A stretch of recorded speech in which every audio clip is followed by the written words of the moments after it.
فقرے بیان کرنے ہیں، ذکر مصطفیٰ کرنا ہے۔ حضرت خدیجہ الکبریٰ بڑی متاثر ہوئی، کہتی ہیں مجھے درجنوں لوگوں نے پیغام نکاح دیا تھا پر میں نے سنی نہیں تھی، میں نے نفیسہ کے ہاتھ پیغام بھیجا، میں نے کہا میری عمر 40 سال ہے، ان کی 25 سال ہے، اور میرا اعمال اور طرح کا ہے، وہ شہنشاہ ہیں، جا کے پوچھو تو صحیح بھلا میں قبول ہوتی ہوں، پوچھو۔ نفیسہ کہتی ہیں میں آئی تو وہ خاتون جن کے لیے لوگ بڑے بڑے قریش پیغام دیتے تھے، پیغام لے کے آئی تو رسول پاک نے عجیب رنگ بیان کیا اپنی سیرت کا۔ جب میں پہنچی میں نے کہا خدیجہ نکاح کرنا چاہتی ہیں؟ نفیسہ کہتی ہے میرا خیال تھا کہ کوئی اور ہوتا تو کرسی سے اٹھ کھڑا ہوگا، فوراً کہے گا اچھا جلدی کرو بات کرو۔ جب میں نے آ کے کہا نا حضور خدیجہ نکاح کرنا چاہتی ہے تو نبی پاک نے میری طرف دیکھا، فرمایا وہ کہتی ہیں کہ تم کہتی ہو؟ کہا وہ کہتی ہیں۔ تو حضور نے فرمایا ٹھہر جاؤ، میں اپنے چچا سے پوچھ کے بتاؤں گا، میں مشورہ کروں گا، میں پوچھ کے بتاؤں گا۔ آج بچوں کو کچھ سبق بڑے یاد ہیں، کہتے ہیں پسند کی شادی کرنا حضرت صاحب ناجائز ہے، پسند کی شادی کرنا کو ناجائز ہے؟ اور میں نے کہا بھائی صرف ایک ہی جائز چیز رہ گئی اور کوئی شے جائز نہیں، یہ ایک ہی جائز چیز ہے جس کا فتویٰ سارے نوجوان پوچھتے پھرتے ہیں، سارے رانجے بنے پھرتے ہیں، مجنوں بنے پھرتے ہیں، سارے مئی وال ہو گئے۔ اللہ پاک وہ ہدایت کی توفیق عطا فرمائے، سارے اس بری لت کا شکار ہو گئے۔ او بھائی نبی پاک سوائے خدا کے کسی کے پابند نہیں، لیکن میرے مصطفیٰ نے اپنی امت کو یہ درس دیا ہے کہ جو بڑوں کے شفقت کے سائے میں چلتا ہے اللہ اس کی مدد فرمایا کرتا ہے۔ تجھے کیا پتا تیرا اچھا بھلا کس بات میں؟ کہا نکاح کرنا چاہتی ہوں، فرمایا چچا سے پوچھ کے بتاؤں گا۔ خدیجہ رضی اللہ تعالیٰ عنہ کہتی ہیں انہوں نے پوچھا، جناب ابو طالب کہنے لگے یہ تو خوش قسمتی ہے کہ ہمیں ایسی بہو مل جائے جس کے کردار میں، افکار میں، نظریات میں اتنی نفاست۔ مصطفیٰ کریم کے ساتھ نکاح ہوا، قربان جائیں۔ حضرت خدیجہ الکبریٰ کی شادی ہوئی تو بھائی بڑا مشکل ہوتا ہے، بڑا مشکل ہوتا ہے اپنے آپ کو ڈھالنا، لیکن جناب خدیجہ کی زندگی اٹھا کے دیکھو، میں یہ نہیں کہہ سکتا وہ کروڑ پتی تھی، ارب خرب کی میں بات ہی نہیں کر سکتا، اور 20 نوکرانیاں تھیں ان کے پاس، درجنوں ان کے پاس غلام تھے، لیکن جب رسول اللہ کے دروازہ نور پہ آئی ہیں، انہوں نے میرے نبی کے گھر میں جھاڑو بھی دیا ہے، انہوں نے حضور کے کپڑے بھی دھوئے ہیں، انہوں نے رسول اللہ کے لیے اپنے ہاتھوں سے کھانا بنایا، انہوں نے دیکھا کہ نبی پاک صلی اللہ علیہ وسلم کو دولتوں سے، تجارتوں سے، سرمایے سے پیار نہیں، جتنی دولت تھی شام کو لا کے قدموں میں رکھ دی، کہا محبوبہ جب میں تیری ہوں تو میری ہر شے ہی آپ کی ہے۔ چند دنوں میں حضور نے ساری چیزیں دے دی اللہ کے رستے میں، ہر چیز نبی پاک نے دے دی۔ حضرت خدیجہ الکبریٰ کا حال یہ تھا کہ ایک جوڑا رہ گیا، کئی جگہ سے پیوند لگے ہوئے، میں گڈی ہاتھ ڈور سجن دے او جنج رکھے اونج رہنا، واجب نہیں جے وچ شریعت مندہ قسم نو کہنا، بس ٹھیک ہے جس حال میں محبوب راضی ہیں، کہا ہر چیز قدموں میں رکھ دی اور حضور کے ہر رشتے کا خیال کیا، نبی پاک کی ہر خواہش کا۔ عورتیں بالخصوص میری بات پہ توجہ کریں جو عرض کرنے لگا ہوں، آگ لگی ہوئی ہے گھروں میں، فساد ہے، لڑائی ہے، جھگڑا ہے، دنگا ہے، یہ تیرا رشتہ دار وہ میرا رشتہ دار، جب تیرے آتے ہیں تو روٹیاں جلدی پکتی ہیں، جب میرے آتے ہیں تو بیماریاں بڑی ہوتی ہیں، تیرے میرے کا جھگڑا۔ آؤ میرے مصطفیٰ کریم سید عالم کا بھی حال دیکھو، حضرت حلیمہ سعدیہ ملنے آئی، شادی کو کچھ دن گزرے تو حلیمہ سعدیہ ملنے آئی۔ حضرت حلیمہ سعدیہ سگی اماں نہیں رضائی اماں ہے، یہاں تو سگی اماں برداشت نہیں ہوتی، سگی اماں، اور وہ بہو سوچتی نہیں بات کرتے ہوئے، سوچتی نہیں،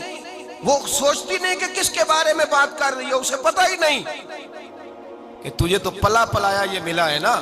کبھی اس کی اماں سے پوچھ اس نے کتنی تکلیفیں برداشت کی ہیں، اس سے پوچھ کس دقت میں، کس آزمائش میں اس بچے کو پروان چڑھایا ہے۔ تو آج مالک بنی ہے تو تو رنگ ہی بدل گئی ہے، اور بچہ بھی بیوی کے ساتھ مل کر کے اماں کی غیبت کرتا ہے، سوچتا ہی نہیں کہ بات کس کی ہو رہی ہے، اسے خیال ہی نہیں آتا۔ حضرت حلیمہ سعدیہ رضائی ماں ہیں، جب تشریف لائیں تو مصطفیٰ کریم نے فرمایا خدیجہ یہ میری اماں ہے۔ جناب حلیمہ سعدیہ کہتی ہیں میں گھر میں رہی، میری خدمت کی، مجھے کھانا پکا کے دیا، بستر بچھا کے دیا، کپڑے لے کے دیے،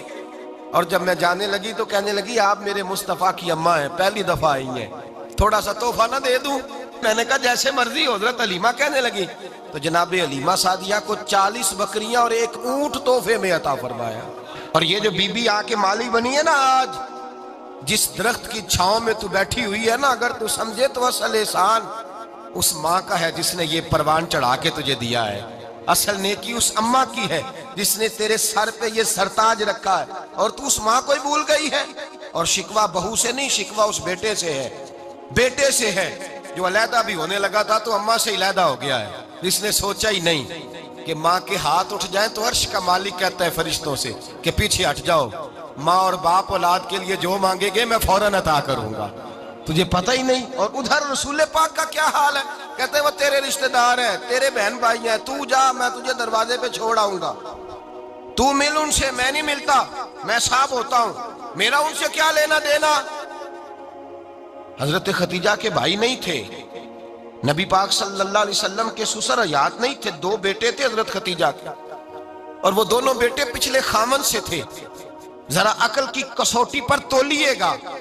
کہ کسی بی بی کے بیٹے ہوں اور پچھلے خامن سے ہوں، اس آدمی کا رویہ کس طرح کا ہوتا ہے۔ لیکن میرے رسول پاک کا رویہ اس طرح کا تھا۔ میں آپ کو سیرت کی کتابوں سے امام حلبی نے، قسطلانی نے، صاحب فتح الباری نے لکھا ہے، رسول کائنات سید عالم صلی اللہ علیہ وسلم سوئے ہوتے تھے اور جاگو اور سنو، اللہ کرے حضرت خدیجہ کا میرے نبی سے رشتہ اور میرے نبی کا حضرت خدیجہ کا رشتہ ہماری سمجھ میں آ گیا تو سمجھ لو ہمارے گھر جنت بن جائیں گے، روشنی پھیل جائے گی، سمجھو اور سیکھو۔ حضرت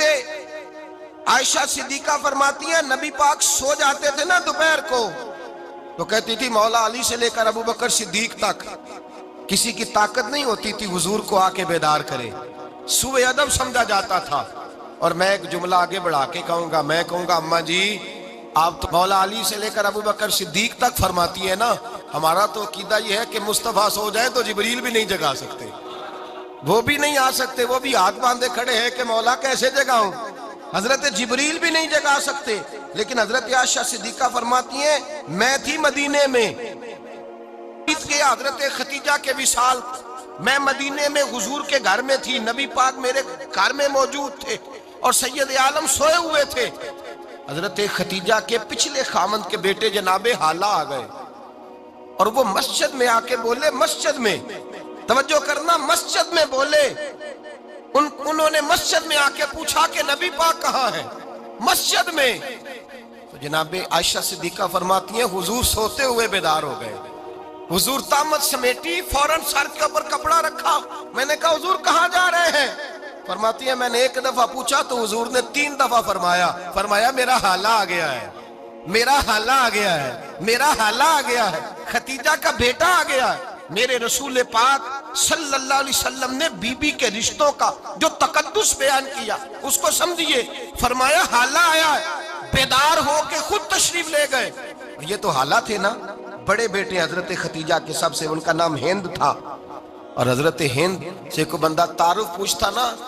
نبی پاک کا جو حلیہ ملتا ہے نا کتابوں میں، سیرت کی کتابوں میں، حضور کا مکھڑا کیسا تھا، مکھ چند بدر شاشانی ہے،